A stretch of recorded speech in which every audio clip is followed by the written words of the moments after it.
नमस्कार दोस्तों, Bharat selection wing लखपड़ा बाग बाराबंकी के ऑफिशियल चैनल पर आप सभी का स्वागत है।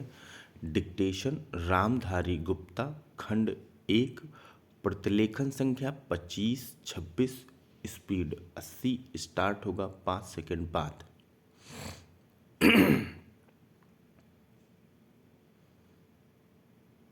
सभापति महोदय, मैं आर्थिक मामलों पर आना चाहता हूँ। मैं अधिक समय नहीं लूँगा। इस बात को सभी स्वीकार करेंगे कि तीव्र गति से हमारी आर्थिक प्रगति हो। इसका प्रबंध किया जाना चाहिए।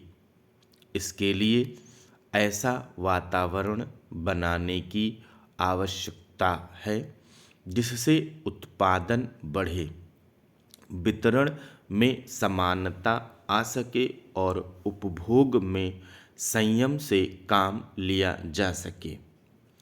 हर बजट को और हर कर प्रस्ताव को इसी कसौटी पर कसा जाएगा।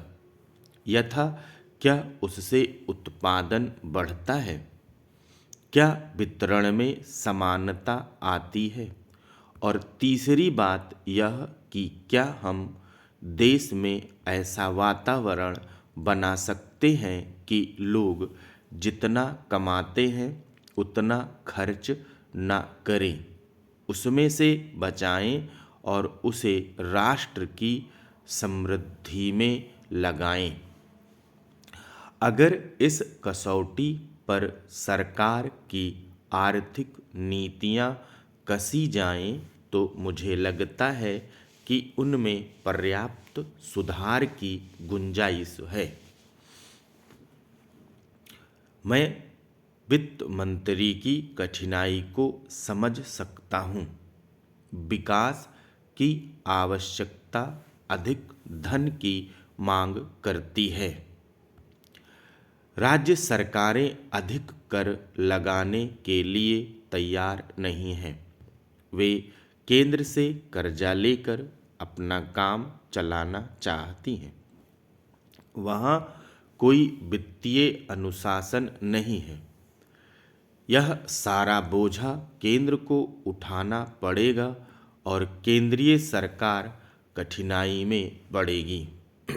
इसलिए मैं समझता और सुझाव को दोहराना चाहता हूँ कि राज्यों को इस संबंध में निर्देश दिया जाना चाहिए। संविधान के अंतर्गत केंद्र इन राज्यों को निर्देश दे सकता है कि वह अपने साधनों के अंतर्गत अपने खर्च को चलाएं। केंद्र के कर्ज पर निर्भर नहीं रहना चाहिए। विशेष परिस्थितियों में कर्ज दिया जा सकता है, लेकिन कर्जा लेकर अपना काम चलाना यह उनका स्वभाव नहीं बनना चाहिए।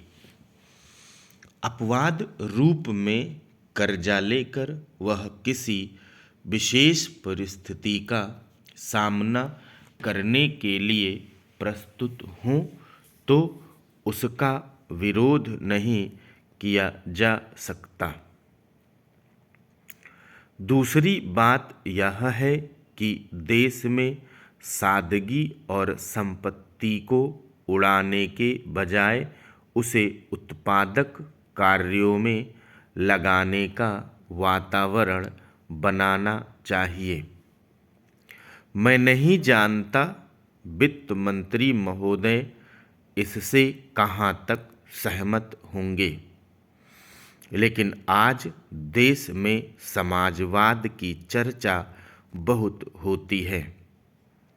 लोगों का समाजवाद की ओर देखने का दृष्टिकोण विकृत हो गया है।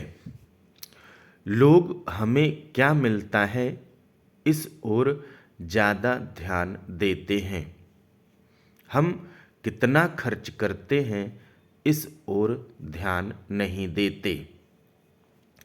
समाजवाद बिना संपत्ति की अभिवृद्धि किए और बिना उसके समान वितरण के नहीं आ सकता। हमारा देश कृषि प्रधान देश है।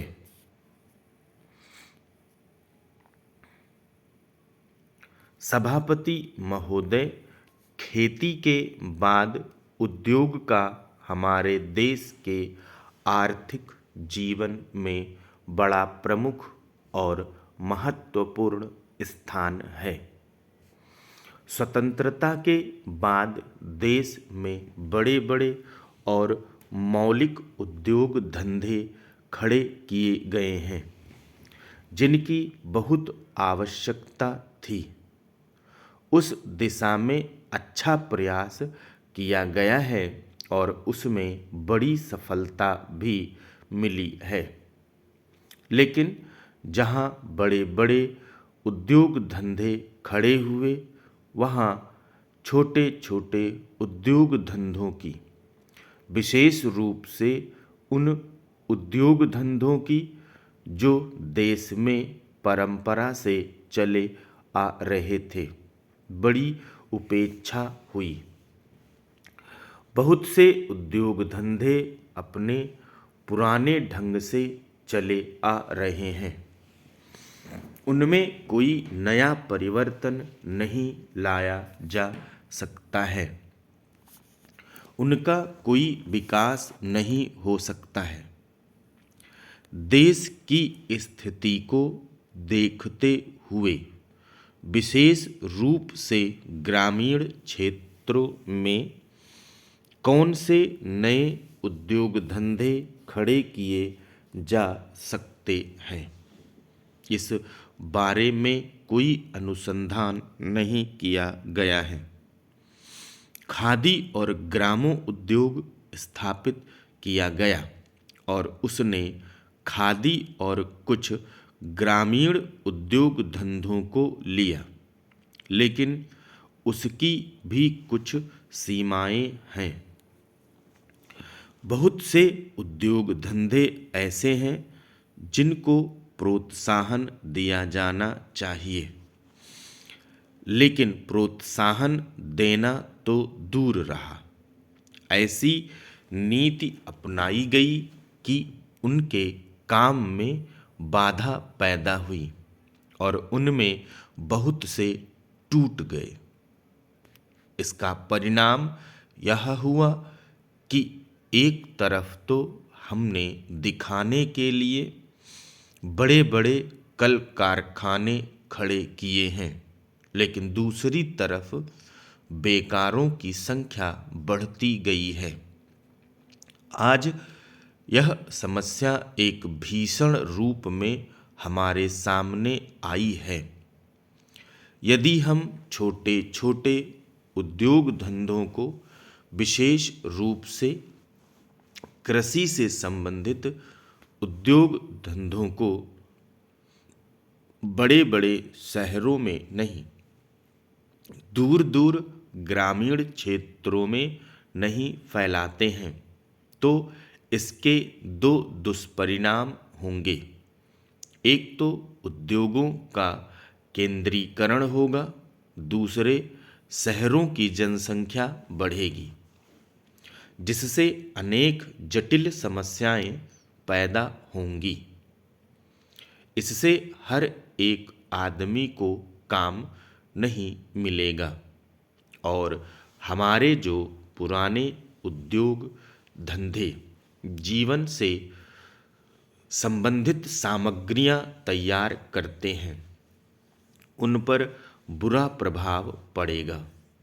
लेकिन सरकार की ऐसी नीति रही है कि उनमें से बहुत से उद्योग धंधे समाप्त होते जा रहे हैं, जिसका परिणाम यह है कि इस उद्योग में लगे हुए आदमी बेकार हो रहे हैं। मैं चाहूँगा कि सरकार ऐसे उद्योग धंधों को अधिक प्रोत्साहन देने का प्रयत्न करें। इस प्रयत्न के लिए हम इस मौके पर सरकार का समर्थन देशभक्ति की भावना से करते हैं।